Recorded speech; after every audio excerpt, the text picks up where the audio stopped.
The time is 7:30 on Tuesday, March 8th, in the Twinsburg Community Government Center. You rushed me. Twinsburg Government Center. I'd like to call the City of Twinsburg Council meeting to order. Shannon, call the roll. Mr. Scafidi. Here. Mr. Fury. Barely. Mrs. Labby. Here. Mr. Bellin. I'm here. Mrs. Walker. Present. Mr. Barr. Here. Mr. Post. Here. Okay, at this time, we will have the invocation and the pledge led by Mayor Yates. Please rise.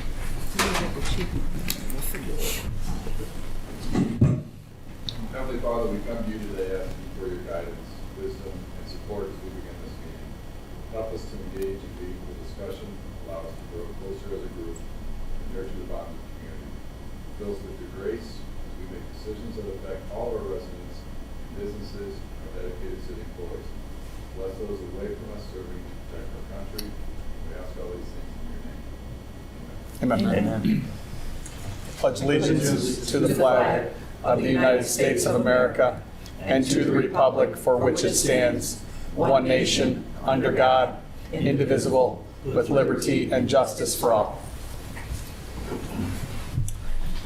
Okay, next we have the, has everybody had a chance to look at the minutes from our February 22nd meeting? And if they have and there's no questions, I need a motion to, Actually, one thing. So under all of our, Hold on a second. yeah, We gotta make a motion. we got to make the motion. Let me, yeah, somebody make a motion. oh, sorry. I make a Apologize. motion that we accept the minutes as submitted. I'll second it. Discussion now. Yeah, I know. Under all of our council reports, it lists all of our reports, but then at the end, my whole report says there was nothing to report. And so there were a few of us that actually had a report, but then the last bullet point says that there's nothing to report. Maybe change that to nothing further to report as opposed to nothing to report. I think there were 3 or 4 of us that had that. Okay. I'll second the motion. to amend. And again, any discussion on that motion? Shannon, call the roll. Mr. Post. Post. Mr. Fury. Yes. Mr. Scafidi. Yes. Mrs. Walker. Yes. Mrs. Labby. Yes. Mr. Bellin. Yes. Mr. Barr. Yes. Okay, now we have a motion on there to approve the minutes as amended. Mr. Fury made that motion, and I second it. Call the roll. Mr. Fury. Yes. Mr. Scafidi. Yes. Mr. Bellin. Yes. Mr. Barr. Yes. Mrs. Walker. Yes. Mrs. Labby. Yes. Mr. Post. Yes. Okay, thank you, Mr. Post. Words and presentations, I see we have none. Audience participation, Shannon. First, we have Sue Clark.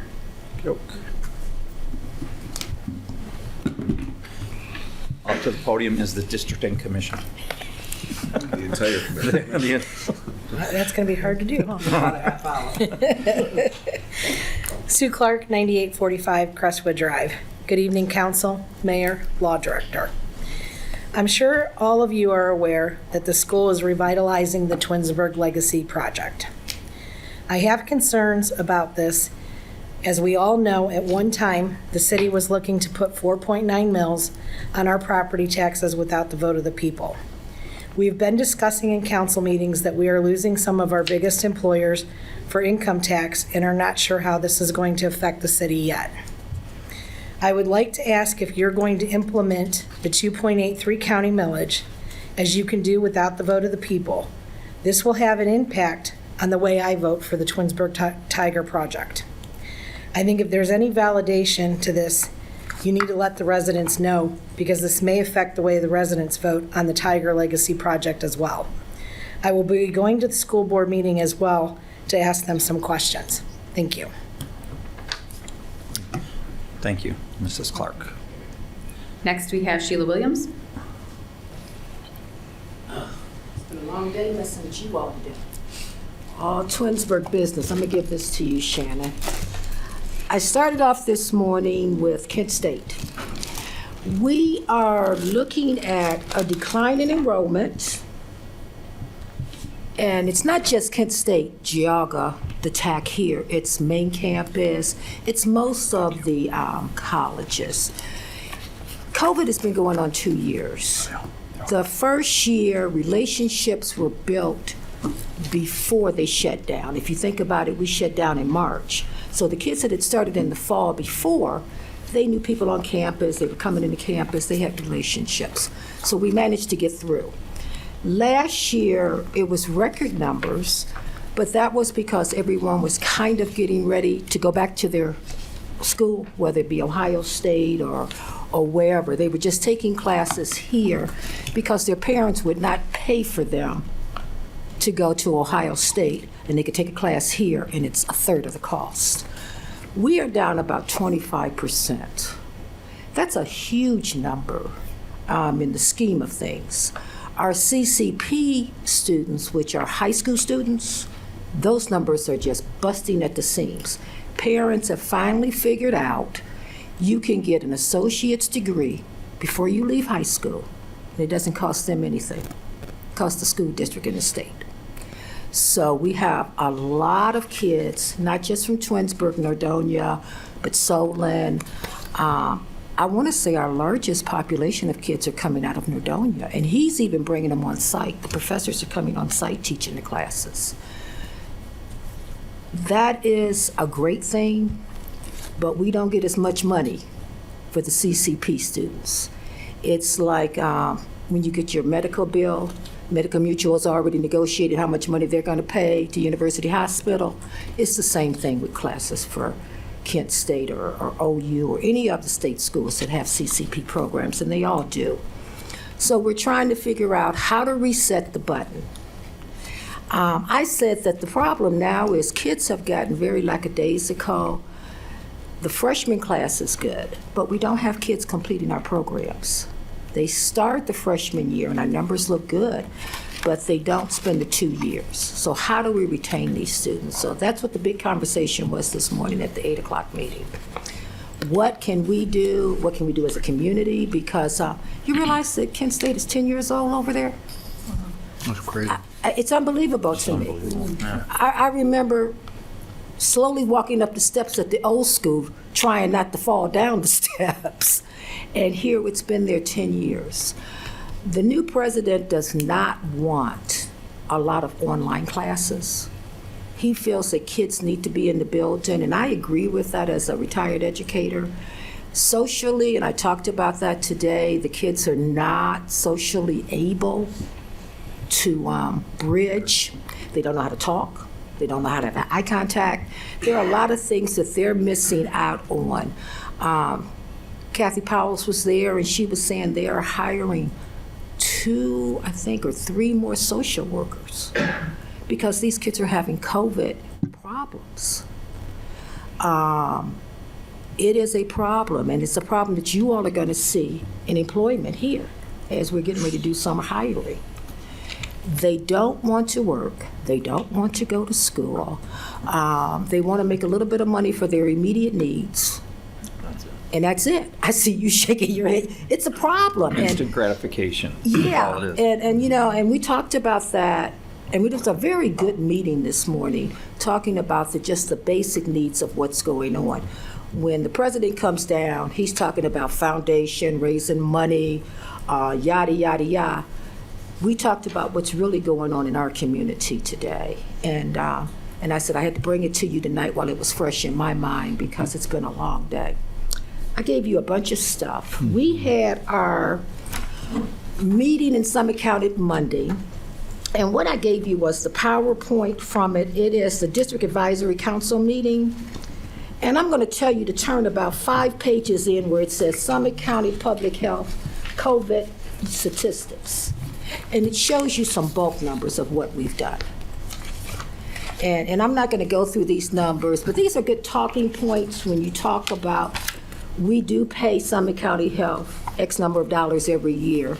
And these gives you some talking points of, you know, we did 42,000 contacts received where we did tracings.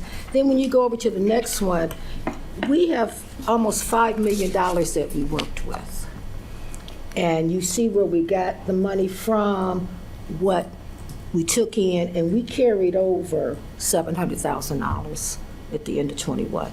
We have been very conscious of how we spend this money, what we're doing with this money, because the party's over. There's no more money coming to us. I don't think there's money coming to anybody at this point. And the next page talks about infrastructure projects that we've done. And this is it was a very good PowerPoint presentation, but I think on the next page after that, it talks about the projects and the cost. And it's really something for everybody to look at. We've done some of these things here at City Hall. And someone asked me this evening, was there going to be any more money for the schools and things? And I said, no. The money is pretty much gone at this point. The new norm is masks are gone. People can go about their business. I'm going to say proceed with caution. When the weather gets warmer, it's even better. But right now, we're still kind of cold. So some places you go to, you might want to still put a mask on. That's a personal choice that people make. Kids in school, kids carry germs, kids pass germs, masks down, we're going to see more of that. Our influenza numbers at the county have been very low, and it's because of masks. So that's the big thing. Then we have what we call the Gatekeepers program. I gave you some little cards, and this is geared towards senior citizens, and we have several council people and people that come to our audience that are seniors now. We started with APS, I think I told you all years ago. Don't be looking at each other, I'm not talking to the two of you. Who are you talking about? I was talking about you. I'm talking about you. We started with APS about 5 years ago. We had one sheriff, and it was Adult Protective Services. And if we did 5 a month, we were doing good. I think we have 3 or 4 sheriffs now, and we're doing 5 to 10 a week of complaints. And they're not going to tell on their kids. I don't care who it is, they're not going to tell on their kids.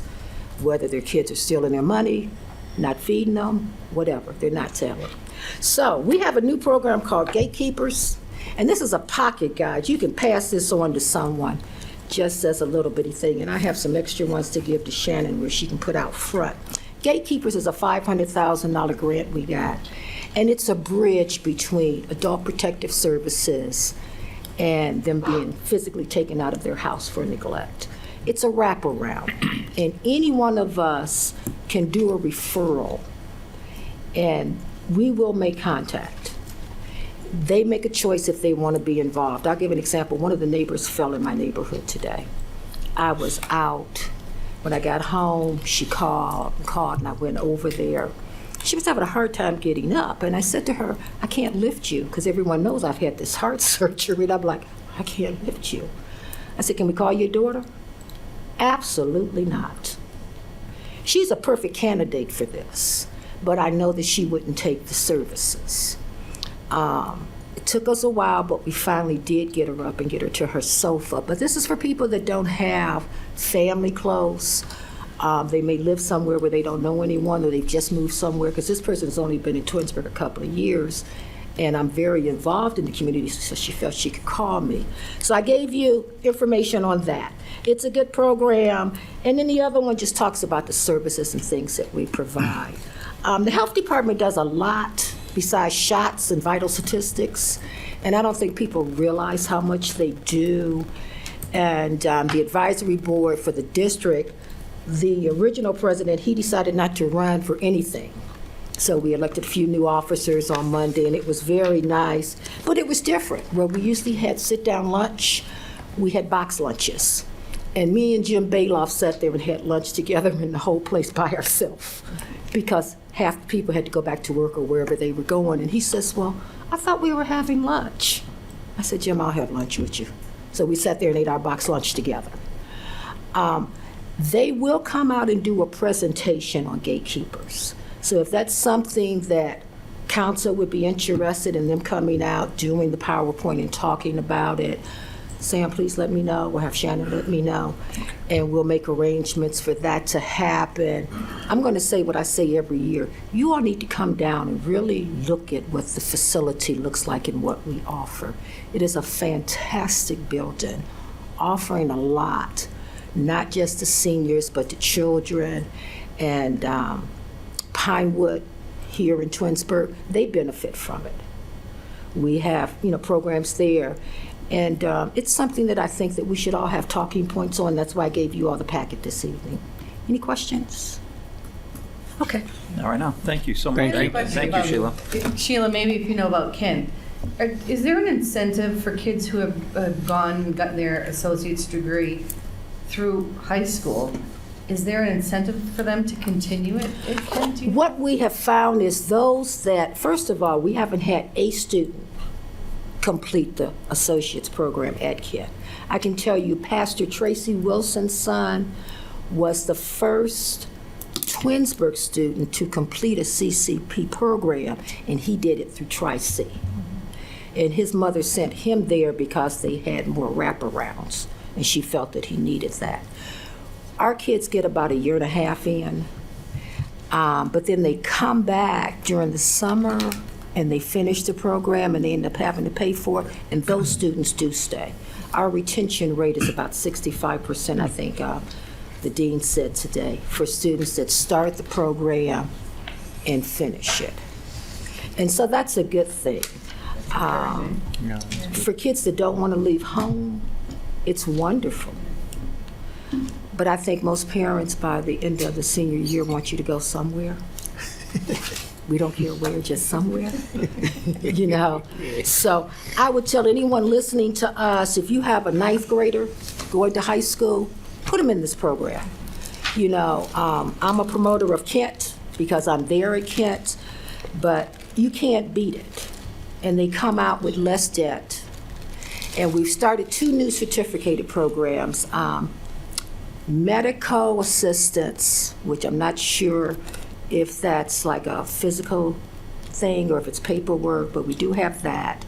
I think it's a step above STNA, which is personal health care. And then we have a respiratory certificate assistant program. Those are 2 new programs that are being offered. And so these kids can pick up programs and be employable, leaving high school. And cut their debt. That's Yeah. key. Thank you, Sheila. Thank you so much. Anybody else, Shannon? That's all we have this evening. Any other comments for audience? Well, when I gave the police department and fire department COVID tests, we have boxes on the like one of us. Thank you. Thank you. Mayor? I just want to address the one question. My mic on? Yeah. So you asked about the inside millage. We have not had any kind of formal discussions or anything. I mean, I think as we look toward where our future revenue is going to go with the loss of these 2 employers, I really don't know what other employers. I mean, these are two ones that we've targeted that we know about, but there's a lot going on behind the scenes. I was at another business today, even talking to them. But and so the formula really hasn't changed. I mean, we know where we can get revenue from. It's either income tax, it's for millage. Those are really the two options that we have. So, but there's been no formal discussions regarding whether we're going to pursue that or not. We're still kind of bracing to see where it's all going to go before any of those conversations will be had.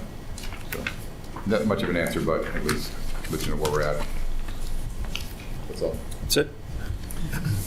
Shannon, did you say we have no other participation? Okay. All right, we'll move on to the council communication and committee reports. Mr. Post.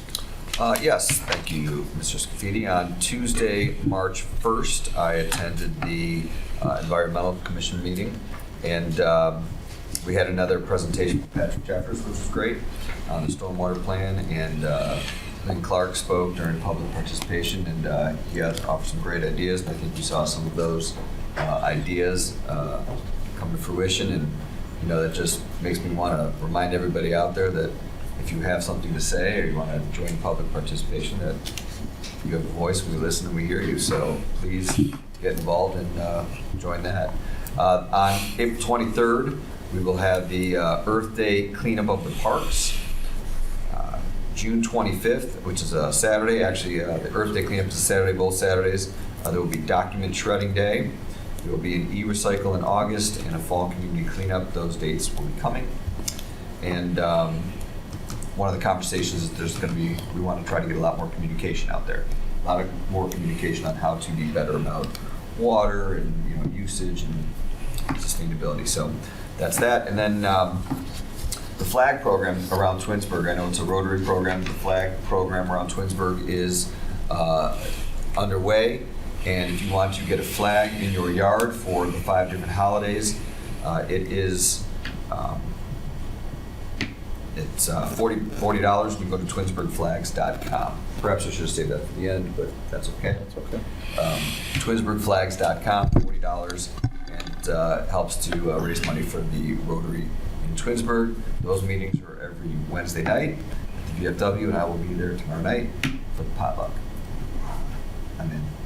And that is my report. Thank you. Thank you. Can I ask questions about The Rotary? Cleanup.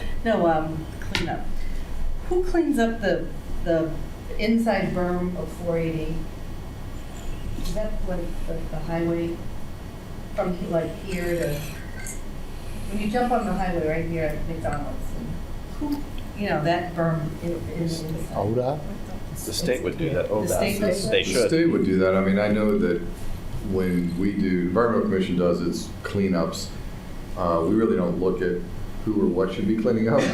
We kind of identify bad areas, and we send groups out to clean areas up. It's horrific. And I think maybe because the snow has just melted. Yeah. And I don't go that way that often. But I went this morning and I said, this is embarrassing. How just all the trash in Twinsburg on our section. So, I've got boots. I can meet you out there.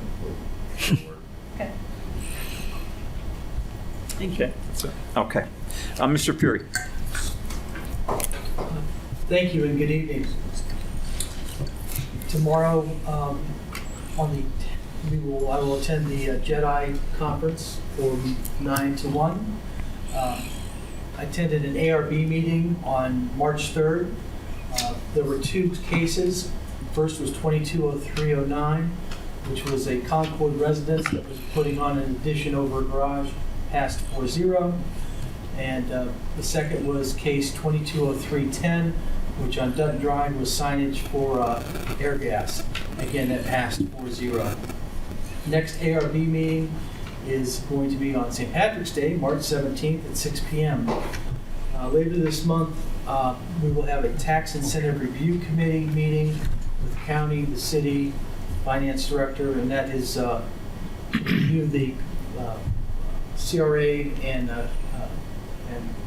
Twinsburg occupancy programs to make sure that the people that are getting abatements on either property tax or income tax are meeting the commitments they made to make that fair. That meeting starts at 5, and then immediately following there's a CIC meeting at 6 o'clock on, again, that's March 24th. That's all I have for meetings. There was a resident that came before council, Michael Turrell, last month, our last meeting, to talk about 2 initiatives that he had brought up multiple times to city council, and said that we don't do anything with these ideas. So I'd just like to outline what he asked us to do and why I don't think the city should go that way. And the first thing that he brought up, he talked about it, is having a tree farm. That the Twinsburg should put our own tree farm and then replace our tree lawn trees ourselves as opposed to contracting them out. And if you don't look into that, it sounds okay, but here's some things you ought to consider. We have over 6,000 tree lawn trees in the city of Twinsburg, and we have over 70 species. And we are no longer having, like Ethan's Green has 1,300 rough units. We no longer have a huge major construction project going on, because when those were on, how we got the 6,000 trees is one of the things that you had to do if you were going to develop a Twinsburg was commit to put those trees on the tree lawn. So we had developers pay for the majority of the trees that are in the throughout the city. We're currently on a maintenance program because we're only using about 40 to 60 trees a year at that. And that's because we're just replacing the trees that die or get hit or damaged. In 2021, we spent about $34,000 replacing trees. This month, we expect to spend about $24,000. And the cost of a tree goes up about, is between $300 and $400. And that's picked up, installed, and guaranteed for a year. To harvest a tree to 1.5 calipers in a burlap sack that's guaranteed for a year. If we wanted to do that ourselves, and I've added a plan from another city on here, Columbus would looked at this and they estimated it would take them 5 years at a minimum at a cost of $250,000 a year if they had a water source, which Twinsburg does not have a water source near the 900 acres. We would have to pay for water. We don't pay for water on the golf course because we use the stream, the ponds that it was built around. But up there, when we water the football, the soccer fields and the baseball fields, we pay for that, and clean water is expensive. And then if you don't take the trees out and they get to 3.5 calipers and they're no longer viable, you pretty much have to destroy them. So, and lastly, Twinsburg has more green space and parkland than any other Summit County city, and we're second only to the metro parks for green space in the county. And these are just some things that you have to consider. It's, where you're going to get trees from. How much is labor going to cost? We outsource these currently to nurseries to bring these 30 or 40 trees in. And I don't think that they're being paid what our service department's being paid. And how would we plant and what kind of machinery we would do? You can go to the next slide. Maintenance, fertilizer, but the biggest expense by law is going to be watering. So it would take us 5 years to come up with an investment of in excess of $1 million for a program that at this point we're only spending less than $30,000 a year, and we get to pick. Actually, Mr. Scaffidi's one of his neighborhoods still uses ash trees that are being treated. If one of those died and they wanted to keep the ash trees on that road, we would be able to get that tree from a nursery somewhere because we can buy the species we need and we competitively bid these. So at the end of the day, this just wouldn't be feasible for us to put that much effort into this at the additional cost when we get what we want installed with a guarantee, and we're only going to put less than $30,000 to $40,000 a year on maintaining at this point. So that's all I have on that. You can move that off. Oh, I did speak with Jason Knowles where I got a lot of this information, and he's absolutely feels that we should be using nurseries for exactly the reasons I stated. Jason Knowles has Knowles Municipal Forestry.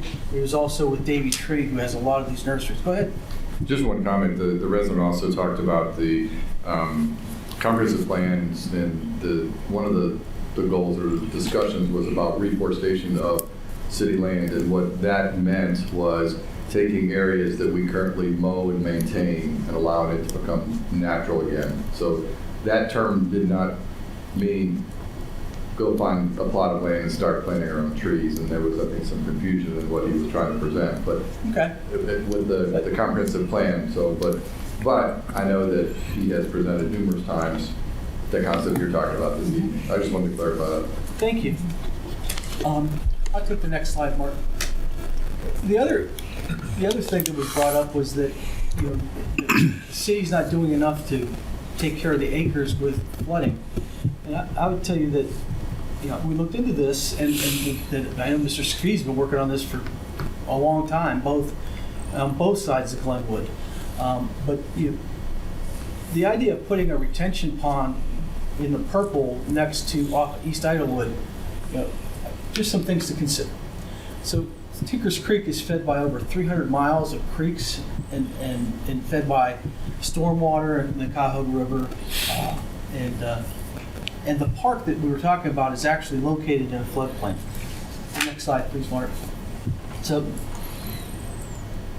in the acres, the city has already invested, rightfully so, to replace about 60% of the drainage ditches with upgraded stormwater access.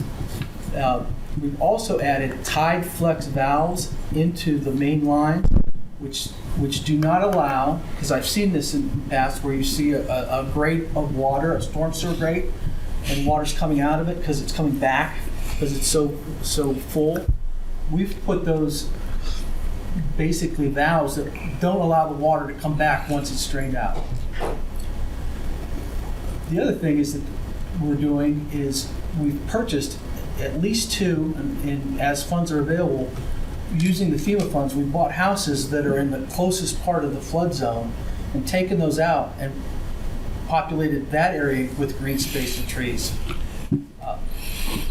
You know, if we were to put, if we were allowed to put a retention pond basically where the playground is, there are several wetlands and vernal pools that would be damaged with the retention pond, as well as it would never be permitted by the Army Corps of Engineers. They measure the flow of water in Tinkers Creek. So the volume of water during a storm would fill any pond up in a very short time and would promote additional flooding in the park. Because storm events, after they end, the flooding part still lasts for 18 to 24 hours. So the USGS water flow measurements that they have is in a peak storm, we get about 1.1 gallons of water going through Tinkers Creek. That's over 25 million gallons a day that would pass through the creek. If you dug a retention pond the size of an NFL football stadium and dug it 27 feet deep, it would take 1.5 million gallons, or basically an hour and a half of that period of time to fill. As well as if it was that deep, the groundwater would rise up, it would fill up naturally. At the end of the day, that's just not a feasible idea that would be allowable or worthwhile for us to go into. And I got a lot of this information from Cape Chapel at the Tinkers Creek Watershed Partners, and there's their website. So thank you. That's all I have this evening. Thank you, Mr. Cherry. Mr. Barr. Good evening, Mr. Screedy. Thank you. I did have a couple meetings I attended. This evening, we had our first safety committee meeting of the new year here. And it was a really informative meeting. We had our department heads from the police and fire department, and Assistant Chief Basso from the fire department attend to discuss the city's emergency and disaster operations planning. The chiefs are in the process of updating some city emergency operations plans. They are looking to get members of council and all the department heads up and trained on incident command system, national incident management, in addition to employee training, things of that nature. It was an extremely informative meeting. Mr. Bellin stated in the meeting that we're very lucky to have department heads and leaders with this sort of forethought, so that we're actually planning for something before it happens, so we know what to do when it gets here. So I do want to thank Chief Mason and Chief Morgan and Assistant Chief Basso for their time. One of the things the Safety Committee discussed was using our time in Safety Committee to further the training, whether it just be for council or to make us aware of the status of that planning and training. So we're hopeful to have some more Safety Committee meetings as the year unfolds, and not skip those or miss those opportunities. With that said, the next meeting of the Safety Committee is scheduled for Tuesday, May 10th. I believe it's a council evening, so it'll probably be about 6 o'clock, which is the normal time for those here in council chambers. We had a planning commission meeting yesterday, Monday the 7th, and it was a work session for a site plan review for some industrial buildings on Old Mill Road. This is the Skinnell properties at 2321 and 2387 Old Mill Road. To put that in perspective, it is east of 91, north of Old Mill Road, sort of behind the Sifron facility. It was a very well-attended meeting. There were several residents, I mean, in excess of 10 who spoke. there is a lot of concern amongst those residents about issues specifically pertaining to well water. None of the residents in Old Mill Road, on that area of Old Mill Road, have either city water or city sewer. So that all the houses are fed by wells. And from what I gathered yesterday, they're good wells. And that all the houses also are on septic systems. I know that there has been some talk about a geohydrology report or study that needs to be done. And I think Planning Commission is seriously advising, recommending those type of things. The other big concern is traffic. Right now, the facility that is planned there is 2 buildings. I believe the total square footage is approximately 455,000 square feet divided between 2 buildings. There'll be parking for 400 cars. There will be a large truck parking or truck port area in that building. The existing traffic study indicates that there will be about 400 additional trips in and out of that building per day. And there's concern that Old Mill Road is not sufficient to handle that traffic. Mr. Weber, Scannell's engineer, was here and spoke about proposed improvements to Old Mill, signalization, things of that nature. And members of the Planning Commission, as well as the members present, I think want to see that flushed out. There was even a possibility of looking at if there's any possible way to get traffic directly from that site to 91. So I would say that as far as a work session went, it was highly successful. We had a lot of input from members of the community, not just Twinsburg city residents, but township residents. We had some elected officials from Twinsburg Township here. And everybody was well spoken, and it's important for those members to know that those complaints did not fall on deaf ears. Planning Commission is going to really look at this. I think that they've got their work cut out for them. I think we as a city and a council are going to have to do some soul searching on this project and just find a good compromise, which I believe can be achieved. With that said, the next meeting of the Planning Commission is scheduled for, I believe, March 21st. So I'm sure this is not the last time I will be talking about this particular project. I am extremely optimistic that we can reach a conclusion that works for everybody. But I do want to thank those from the community, from the area that showed up last night and attended. We do appreciate your comments. Lastly, and maybe this should be miscellaneous, but I was unable to attend the CPR AED training class on February 26th that was sponsored by the Rotary and the Fire Department. However, I have a few cracked ribs because my son attended and showed me how to perform CPR on somebody, even though I was having no chest issues at the time.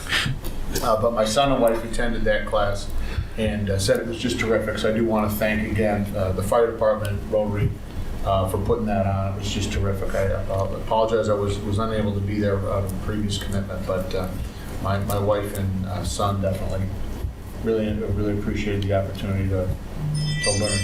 So that is all I have, Mr. Scafidi. Thank you. Thank you for your time. Thank you for your report. Under my report, I have, in addition to attending the Safety Committee meeting this evening that Mr. Barr gave the report on the 23rd of February, I attended the Board of Zoning Appeals meeting. We had an appeal left over from the prior meeting, which was on January 26th, and that was appeal number 1, 2022, and it was a variance request for a Dayflower Drive resident who was looking to construct an existing dwelling onto his property in an R4 zoning district, which requires an 18-foot setback. They're requiring a variance of 7 feet, and after going through the appeal with the resident there in attendance, the board did approve that appeal 4-0 unanimously. So that was that, and that was the end of the Board of Zoning Appeals meeting. My other committee is the Public Works meeting, which will be held on April 12th right here in the City Hall. And that's all of my reports tonight. That's all I have. Thank you. Daisy Walker, Mrs. Walker. Thank you. Good evening, everyone. I did attend the Environmental Commission meeting last week.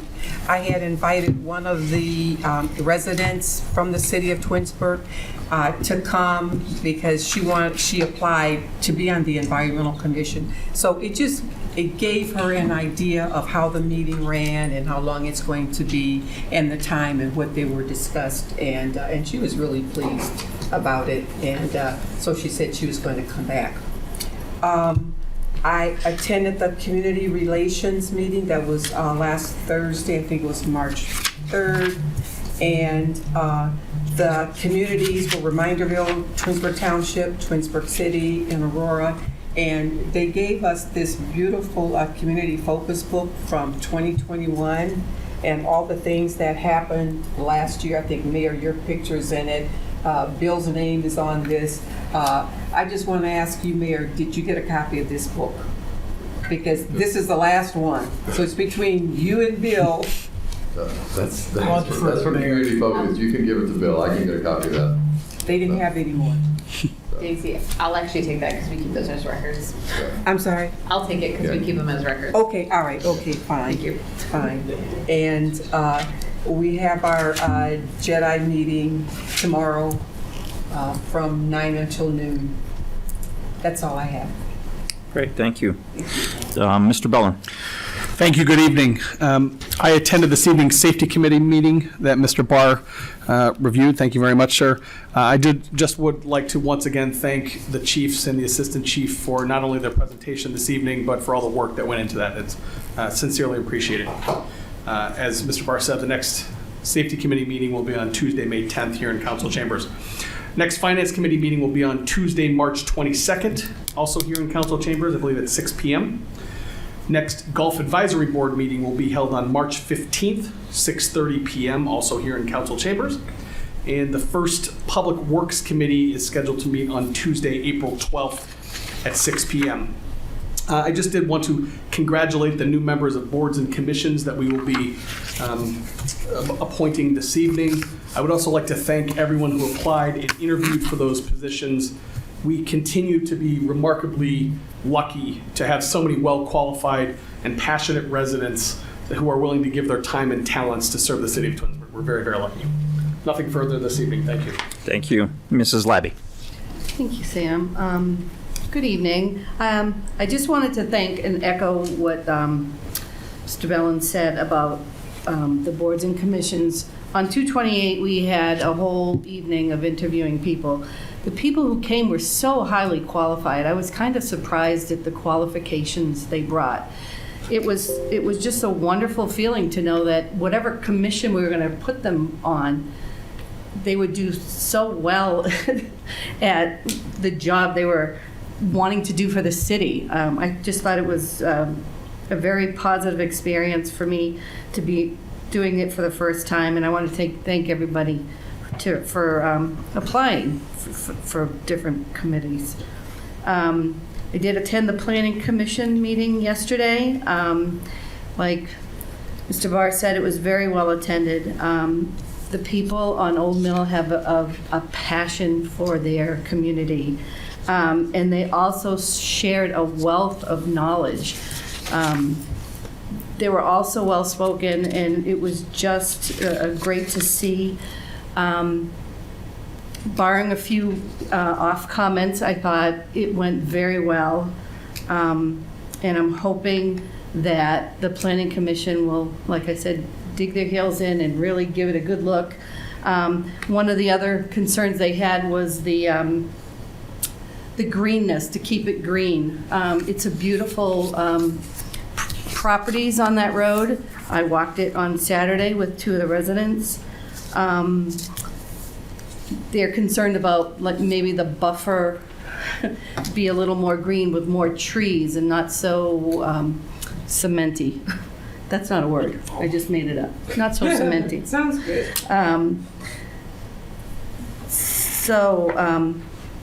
Like I said, put yourself in their shoes, and I think they all did well in letting us be in their shoes when they did it, when they spoke last night. Tomorrow, I will attend the Jedi half session, and also tomorrow, I will attend in the evening the Twins Days meeting at 7 o'clock in the Twins Days office. Nothing further. Thank you. Great, thank you. Okay, we'll move on to the mayor's report. All right, good evening, everyone. Going to run through a bunch of things tonight. First, we have our seasonals posted out there for our seasonal workers in the summer. We've done really well with our golf course and our camp counselors. However, we do still need seasonals lifeguards. We are looking at training this year, so so we are looking at training individuals this year, so if you know someone that's interested in being a lifeguard, please have them go on our website and fill out an application. And then also our service department. We're still looking for seasonal workers for this summer for our service department. Talking about the golf course, happy to announce that we've got about $600,000 worth of pre-bookings for our golf course this year, which is significant. Last year we did maybe 1.2 million in total revenue, so this is a good positive start. I think the warm weekend we had motivated people to call and continue to do a lot of pre-bookings. We talked about having stickers for our snowplow drivers.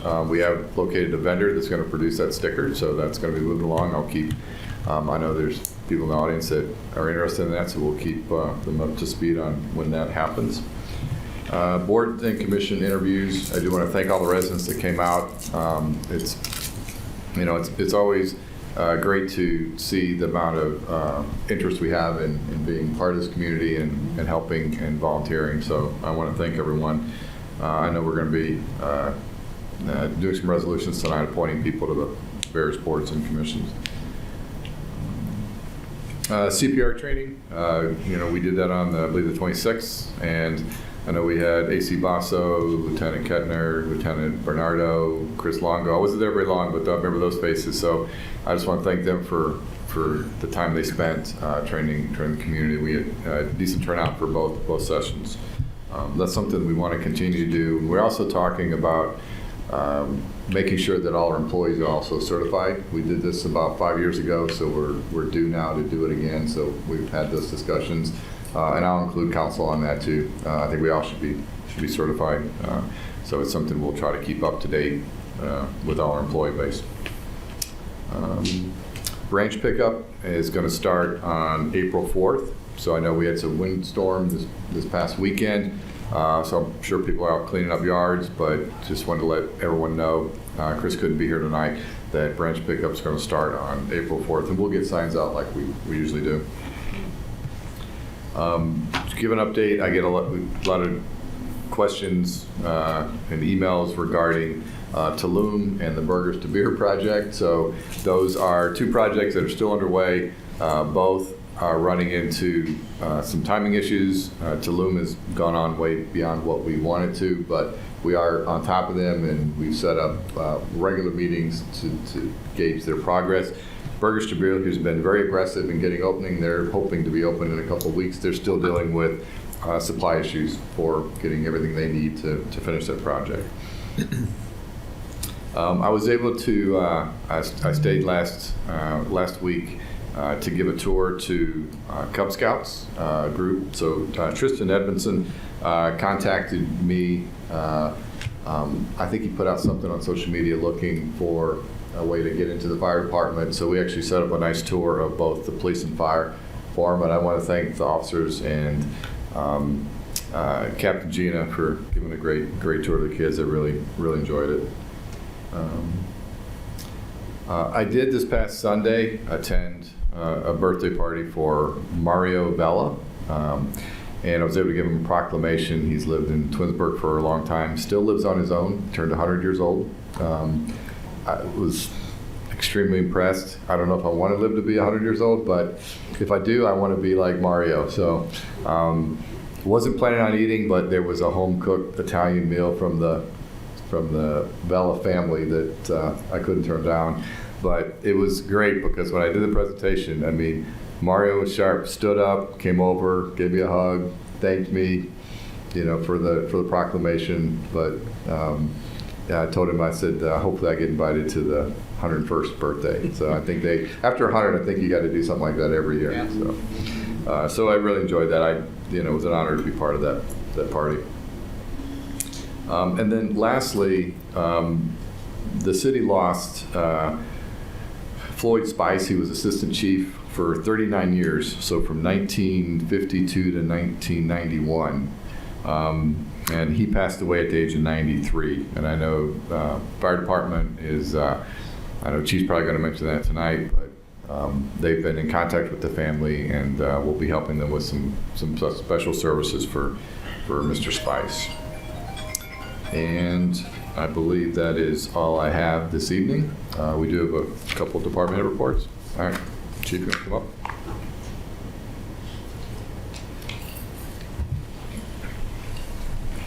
Good evening. Good evening, Chief. All right, so for February, Police Department responded to a total of 1,810 calls for service. That brings us up to 4,007 for the year. Those calls of note, we had 2 thefts, 2 felonious assaults with serious physical harm, 8 possessions of drugs, 3 incidents of domestic violence, 14 of driving under suspension or without a valid license, 14 operating a vehicle under the influence of alcohol and or drugs. We served 8 warrants, or 8 arrests were made on warrants. A total of 62 people were cited and or arrested on a total of 106 charges. 78 written warnings were issued. Total number of traffic crashes investigated was 22. 16 were non-injury, 5 were injury, and 4 were private property. Just a couple things of note for the police department. Jonathan Soltis was hired as a full-time officer, and he was sworn in by Mayor Yates on the 28th. So, as you may recall, we have 2 that we hired prior to that are in the academy. Jonathan came to us with the academy, so he started his FTO that day. So we're excited about that. Officers Vinnie Capruccio and Detective Mike Krejci both passed the U.S. Department of Transportation Federal Aviation Administration Airman Knowledge Test. Both officers, Capruccio and Detective Krejci, are now certified to fly unmanned aircraft, or our drone. So we now have 3 total licensed pilots for the drone, and we should be adding a 4th here shortly. So that's great. The other big thing for the department, I want to make you guys aware. So the department, we gained full compliance in groups 1 through 4 of the Ohio Collaborative Law Enforcement Agency certification. So the groups 1 through 4 cover the following: use of force, recruitment and hiring, community engagement, body-worn cameras, telecommunicator training, bias-free policing, investigation of employee misconduct, and vehicle pursuit. It's just the first 4. There's more to come. But Lieutenant Donato's been working very hard on that. The department met the full criteria for that. And the elements of each standard include having a policy or procedure in place, knowledge and awareness, basically reading and signing off on these policies, proficiency, such things as roll call training and quizzes. We do something called a daily training bulletin through Lexapol, which we use, and compliance, which is basically agency activity and accountability. So we have to have certain things in place to make sure we comply with these policies, and we do such things as like pursuit reviews, use of force reviews. We have reports, panels, we convene, things like that. So that's a big step to gain full compliance on that. If you don't, that eliminates you from eligibility for state and federal grants, funding, things like that. So I'm very proud of them for that. And the other thing I want to mention is, periodically, such as this, you hear me talk about the police department. And although they are part of the department, I like to acknowledge them a little separately, at times. Dispatch. Everything we do, every major call, anything I've ever informed you all about, dispatch has been the starting point for all of it. So sometimes I'll call out officers and recognize them, and I may forget to acknowledge that particular dispatcher or dispatchers who are on duty. So a couple months ago, I gave you some stats, or in January, I gave you some stats about the department and how proud of the men and women I am of our department for working shorthanded as we were. Same can be said for dispatch. Dispatch essentially worked all of 2021 down 3 full-time dispatchers, which is huge. Wow. Huge. They're not that big of a unit to begin with. And as you know, for 21, we had 29,294 calls for service. Again, every one of those calls, whether it's police, fire, whether it's significant or not, begins with dispatch. And the call volume for 2020 was 30,139, and 2019 was 29,427. So consistently, our calls stay the same, whether we have the staffing or not. Those numbers are always there, and they've done a remarkable job of keeping up with it. Most of our dispatchers, not most of them, all of our dispatchers at some point are certified, and they've given emergency medical dispatcher pre-arrival instructions while EMS is en route, oftentimes CPR.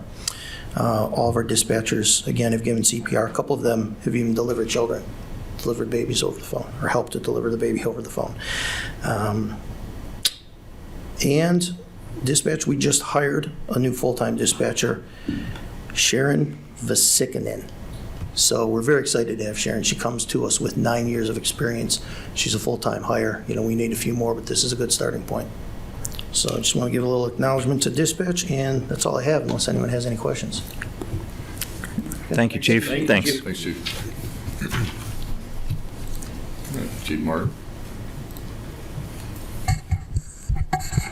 Good evening. Evening.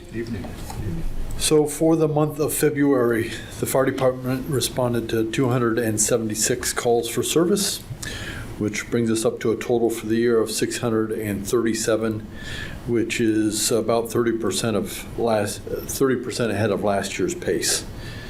Almost 28% of the times there were overlapping calls. So far, our monthly average this year is hitting right around 300 calls a month. Last year's average was 285, just for reference purposes. We also completed 51 fire inspections through the course of the month, and also worked on 6 fire investigations. Our crews completed 103 training sessions, totaling over 400 hours of training. And we had about 10 hours of public education, contacting about 50 people, and most of that was the CPR class this past weekend. As was already noted, Assistant Chief Floyd Spice passed away. Again, he served the department for almost 39 years, retiring in '91. So I overlapped with him just a few months, but he was a real good guy, and ultimately the only reason he retired was because he was losing his hearing. He would have hung around a lot longer had he been able to. But we will be helping the family. Chief Boss was helping them with arrangements in general as a friend of the family, and we'll be hosting a luncheon for them on Sunday for family and friends.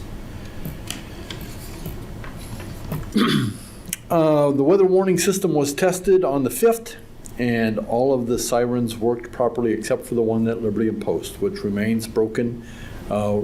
Continue to be waiting on parts for repair of that unit. That being the case, we actually started the discussion a couple years ago before COVID came to town about the possibility of discontinuing the weather warning sirens. They're kind of an old technology, since everyone's carrying one of these around. So it's something that we're going to discuss. It won't be any sudden action, but something that'll probably resurface as we look through our emergency operation plans. On the personnel side of things, we did have a promotional exam for lieutenants last month, and we hope to have that list certified tomorrow at the civil service meeting. Also, Hannah August, one of our full-time employees, started water rescue training this month and will be added to the Summit County team. And also firefighters Dan Wall and Will Wojciechowicz are going to commence training for a hazmat technician starting next month, though, so we can add a couple guys to the hazmat team. We've been under-involved in that regard on the hazmat team for the last couple of years, so it's good to reinvigorate that involvement. The fleet's in good condition currently, and unfortunately, COVID operations are kind of old news at this point. And the only significant projects currently in process, it will be the emergency operations review. And that's my report for this evening. Great. Thank you, Chief. Thanks, Chief. Thank You're you. welcome. Sarah. Sarah, do you have a report? Good evening, council. Tonight on legislation, we have the second reading of the permanent appropriations, I did want to bring to council's attention, I try to avoid this at all possible, but on third reading of the appropriations, when we pass that on emergency, right away we'll have to amend the budget. But it's for a very good reason. I don't know, Chief Mason, if you want to speak to the grants that Lieutenant Donato received? Oh, okay. You know the numbers better than I do, so Okay. I'll let you. I thought you might want to share the good news. So Lieutenant Donato secured 2 grants. The first will go towards the in-car camera system, $16,000 grant and $6,500 cost by the city. The city cost, though, is going to be offset by another grant that Lieutenant Donato received, $44,000 for that grant. $20,000 of that is for overtime reimbursement, and then another $500 per officer in premium pay that is covered by the grant. So, That's nice. does council have any questions about that? That's awesome. That's great. Yeah. Great. Thank you. Thank him. Congratulations. We appreciate that. Brian's been working really hard. The system Sarah mentioned, the complete in-car camera system. So it's everything per car. And what that'll do is that will bring us up to, parity amongst all the fleet. So that include the vehicles used for K-9, SWAT, et cetera. So everything will interface with each other. There were 3 vehicles left that didn't have it. Brian was able to secure that grant. So now we'll be able to equip everything, and 3/4 of it's paid by that grant. Right, So. and between the 2 grants, it's a net positive impact on the budget of about $14,000. So we're really happy that Lieutenant Donato. Yeah, we are, and he's looking for every avenue he can to bring in some outside Awesome. revenues. And working so far. On behalf of council, thank him on our behalf. I will. If you would, thank you very much. And we'll discuss it a little bit further at this month's Finance Committee meeting when we have police, fire, and public works presenting their 2022 budgets. Great, and that's all I have for tonight. Great, thank you. Thank you. That's all we have. We're all set? Okay. Let us move on to legislation. We've got ordinance 11, 2022. An ordinance amending Chapter 1173, signs of the codified ordinances of the City of Twinsburg. Okay, at this time, I'd like to make a motion to adopt ordinance 11, 2022. May I have a second? I'll second. Mr. Barr seconds. Any discussion? Shannon, call the roll. Mr. Scafidi? Yes. Mr. Barr? Yes. Mr. Bellin? Yes. Mrs. Labby? Yes. Mr. Fury? Yes. Mrs. Walker? Yes. Mr. Post? Yes. Okay, ordinance 11, 2022 passes 7-0. Ordinance 13, 2022. An ordinance adopting and improving the stormwater management program for Twinsburg as presently on file with the city engineer as the official stormwater management program of the City of Twinsburg and declaring an emergency. Okay, at this time, I'd like to make a motion that we suspend the rules and place ordinance 13, 2022 on its third and final reading and declare it an emergency. May I have a second? I'll second. Mr. Fury seconds. Any more discussion on that? Shannon, call the roll. Mr. Scafidi? Yes. Mr. Fury? Yes. Mrs. Walker? Yes. Mr. Post? Yes. Mrs. Labby? Yes. Mr. Bellin? Yes. Mr. Barr? Yes. Okay, now I'd like to make a motion that we adopt as an emergency ordinance 13, 2022. Is there a second? I'll second. Mr. Fury seconds. Any discussion? Shannon, call the roll. Mr. Scafidi? Yes. Mr. Fury? Yes. Mr. Post? Yes. Mrs. Labby? Yes. Mr. Bellin? Yes. Mr. Barr? Yes. Mrs. Walker? Yes.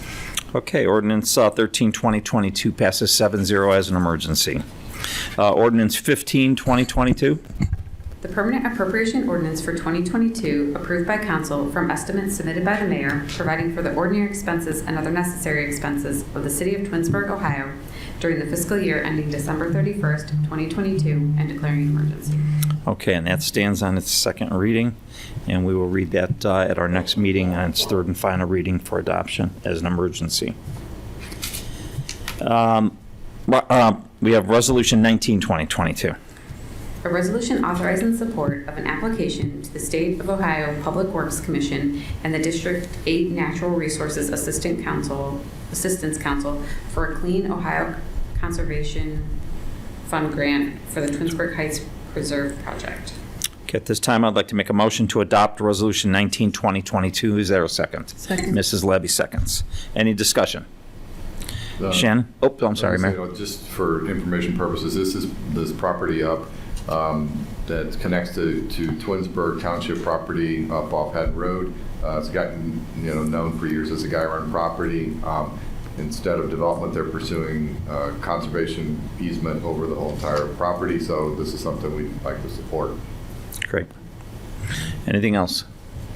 Shannon, call the roll. Mr. Scafidi? Yes. Mrs. Labby? Yes. Mr. Fury? Yes. Mr. Post? Yes. Mr. Bellin? Yes. Mrs. Walker? Yes. Mr. Barr? Yes.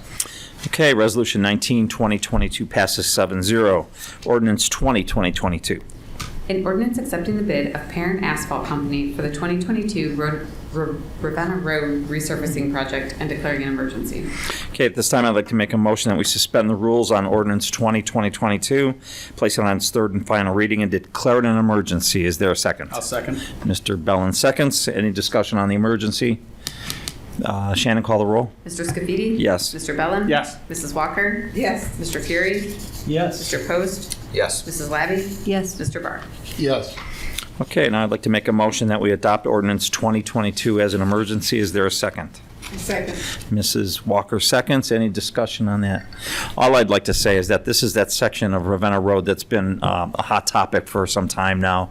We've waited a very long time, and recently it's really come up. I've received several calls from residents and emails with regards to the road there and the condition, and I tried to tell them that it's coming and it will be done this year.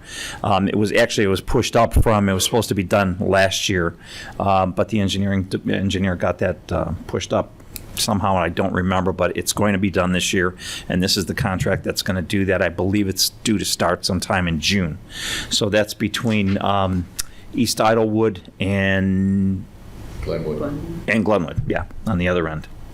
So, and that'll be done this year. So all of Ravenna Road will be a nice road to be able to travel without the bumps. Fortunately, there's not a whole lot of potholes there. We had a few pop up now after the snow this year, but there really hasn't been. It's just not a smooth travel like the rest of the road. So this will be a nice project. Be happy to see this get done.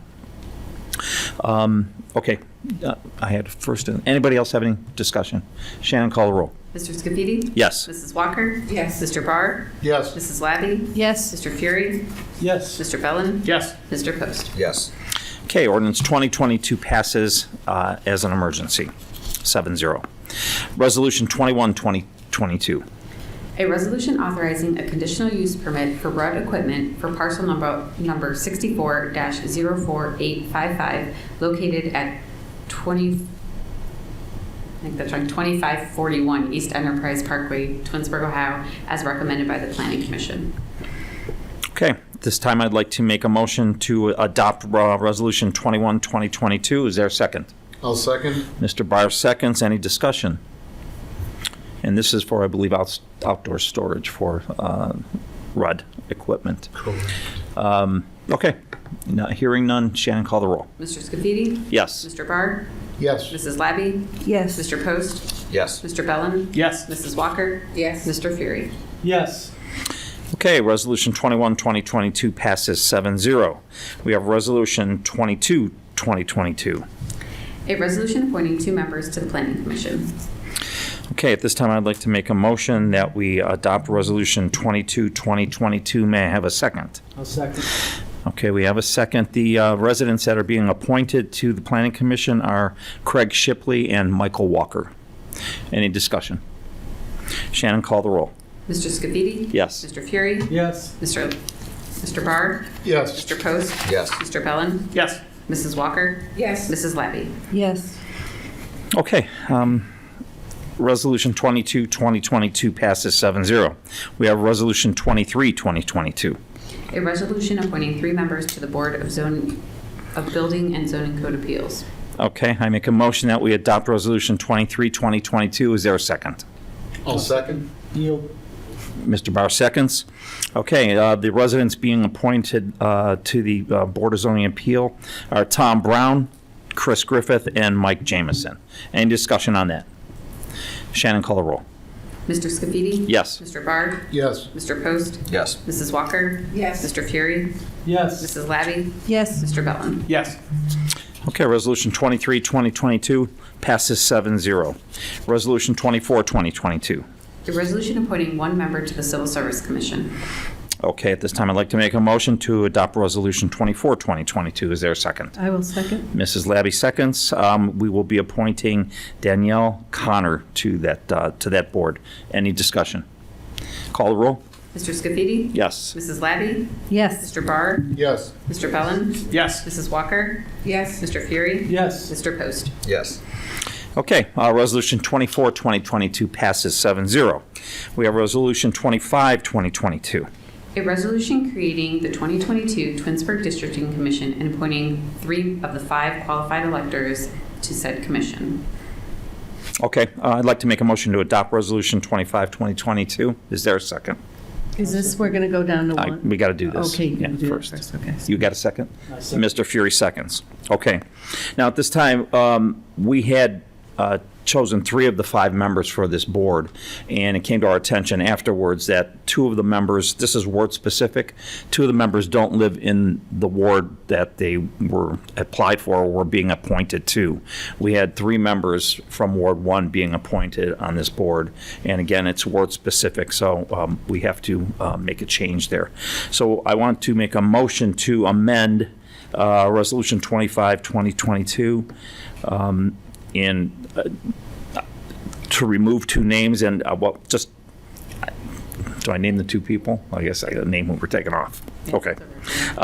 We need to remove Anthony Stanzi and Laura Lyons. They're both Ward 1 residents and they were appointed to Ward 2 and Ward 5 respectively. I second. Is there a second? Okay, any discussion on that? Okay, Shannon, call the roll. Mr. Scafidi? Yes. Mr. Fury? Yes. Mrs. Walker? Yes. Mr. Post? Yes. Mrs. Labby? Yes. Mr. Barr? Yes. Mr. Bellin? Yes. Okay, so the amendment passes 7-0. Now we've got a motion on the floor for adoption as amended. Mr. Fury, you second that, right? I did. Okay. Any other discussion on that? Okay, Shannon, call the roll. Mr. Scafidi? Yes. Mr. Fury? Yes. Mr. Bellin? Yes. Mrs. Labby? Yes. Mr. Barr? Yes. Mr. Post? Yes. Mrs. Walker? Yes. Okay, so Resolution 25, 2022. Just would you mention who we're appointing since? Oh, didn't I? I'm sorry, Sue Clark I apologize. is the Ward 1 representative. She's got the weight of the world on her She shoulders. does. Sue's the chairman, she's everything else. We'll find you somebody to work with, Sue. No worries. Sorry, thank you. Thank you, thanks for reminding me that. Resolution 26, 2022. A resolution appointing 4 members to the Environmental Commission. Okay, I make a motion to adopt Resolution 26, 2022. Is there a second? I'll second. Mr. Fury seconds. Okay. And the residents there will be Chuck Bonacci, Lynn Tanzing, Shantanu Pai, and Sandra Baines. Okay, any discussion on that? I would like to comment on how highly qualified these individuals are, especially for this commission. Yeah, they were. I just thought, I agree. wow, that was kind of remarkable that all these highly qualified people came up for that. And going back to the Civil Service Commission person as Yeah. well. Yeah, very qualified. Danielle Connor. Anything else? Shannon, call the roll. Mr. Scafidi? Yes. Mr. Fury? Yes. Mr. Post? Yes. Mr. Barr? Yes. Mrs. Walker? Yes. Mrs. Labby? Yes. Mr. Bellin? Yes. Okay, Resolution 26, 2022 passes 7-0. We have Resolution 27, 2022. A resolution appointing 6 resident members to the Glen Eagles Advisory Board. Okay, and I'd like to make a motion to adopt Resolution 27, 2022. Is there a second? A second. Mr. Fury seconds. Residents being appointed there are Kathy Torwaldron and Jalea Webster, Brian Steele, John Godinsky, Scott LeVay, and Andre Miller. Any discussion? Call the roll, Shannon. Mr. Scafidi? Yes. Mr. Fury? Yes. Mr. Bellin? Yes. Mr. Post? Yes. Mr. Barr? Yes. Mrs. Walker? Yes. Mrs. Labby? No. Okay. Resolution 27, 2022 passes 6-0. I mean 6-1, I'm sorry. 6-1. All right. We have Resolution 28, 2022. A resolution appointing 7 members to the JEDI Committee. Okay. I want to make a motion to adopt Resolution 28, 2022. Is there a second? Mrs. Walker seconds. Okay. The members being appointed here are Emmanuel Agbovi, Crystal Davis, Akil Hamid, Lavelle Payne, Andrea Stone, Jeffrey Tyrus. Okay. And Jessica Samarik. Any discussion on those appointments? Call the roll, Shannon. Mr. Scafidi? Yes. Mrs. Walker? Yes. Mr. Bellin? Yes. Mrs. Labby? Yes. Mr. Post? Yes. Mr. Barr? Yes. Mr. Fury? Yes. Okay, Resolution 28, 2022 passes 7-0. Finally, we have Resolution 29, 2022. A resolution appointing 1 member to the Parks and Rec Commission. Who was that? I had that name. I don't remember who that was. Niall McKenna. Oh, that's right, Niall McKenna. Okay, I'd like to make a motion that we adopt Resolution 29, 2022. Is there a second? A second. Okay, and the resident being appointed there is Niall McKenna. Any discussion on that? Call the roll, Shannon. Mr. Scafidi? Yes. Mr. Fury? Yes. Mrs. Labby? Yes. Mr. Bellin? Yes. Mrs. Walker? Yes. Mr. Barr? Yes. Mr. Post? Yes. Okay, Resolution 29, 2022 passes 7-0. And that is the end of our resolutions and legislation. Next, we'll move on to unfinished new business and miscellaneous business. Mr. Barr. Nothing for me this evening. Next week is St. Patrick's Day, so to all those who are Irish, or at least Irish one day a year, have a wonderful holiday. That's all. Thank you. Thanks. Mr. Bellin. Thank you. 2 years ago today, there was not a single case of coronavirus yet in Summit County. And I would just like to thank once again all of our first responders, police, fire departments, EMS, dispatchers, and the administration just in general for weathering that storm. Our world has changed probably forever, and I don't mean to speak about it as if it's over, but I just found it ironic that 2 years ago to the day there wasn't a single case yet in Summit County. And I would be remiss not to speak just for a moment about the issue in Ukraine. I just pray for some sort of a peaceful resolution to that issue. Nothing further. Thank you. Mr. Post. I have nothing. Thank you. Mr. Fury. I'd like to wish everybody a happy St. Patrick's Day, and I would like to wish Daisy Walker a happy birthday from yesterday. Hey. We have cupcakes and plates and napkins over there that we're going to have right after the meeting. I sang to you yesterday. If you want, I'll do it again. Beautifully. Okay. Do it. A cappella. Sam said no. That's not part of this meeting. not, is it? I don't have it on my agenda. Okay. Here we go. Is that Thank it? you. It is. Okay, Mrs. Walker. I just want to say that today is International Women's Day, and I want to read a little bit about it. You know, as we celebrate the social, economics, and political achievements of women around the world. Just over 100 years ago, only 2% of the U.S. Congress consisted of women. So we have come a long way. Baby. The International Women's Day strives to bring economic power to women who are not allowed to work for pay or work for low wages. So us women, we can celebrate today and still celebrate until 12 midnight. The second thing I want to talk about Sam, is that on my communications report, now I only have 2, which is the community relations and the JEDI. And I'm going to be filling in for the golf advisory next week. So did you want me to be like an at-large council, since I only have 2 committees? And if anybody goes on vacation or they can't make it, they could call me and I could fill in for it. What do you want? What do you think? I don't know that that's a specific position, but absolutely. I mean, she's put it out there that she's available. What did you lose something? Yeah, I lost the charter review oversight in the chamber. Okay. Which, yeah, okay, I got it. Which those really didn't meet much anyway. Yeah, right. So, but Mrs. Walker's available if anybody cannot make a meeting. Right. Thank you for the offer, and, you know, what's that? That'll be sure to reflect that in the minutes. Yeah, and I would say that we call on Mrs. Walker if we can't make one of our committee I have an meetings. environmental meeting every month. You're welcome. Call on me. Call. She's available. Yes. Thank you. Okay, Thank you, you're Daisy. welcome. Thanks. Is that it? That's it. Okay. I have nothing further tonight either. Mrs. Levy. I just wanted to address Chief Morgan. Thank you for including council in the training.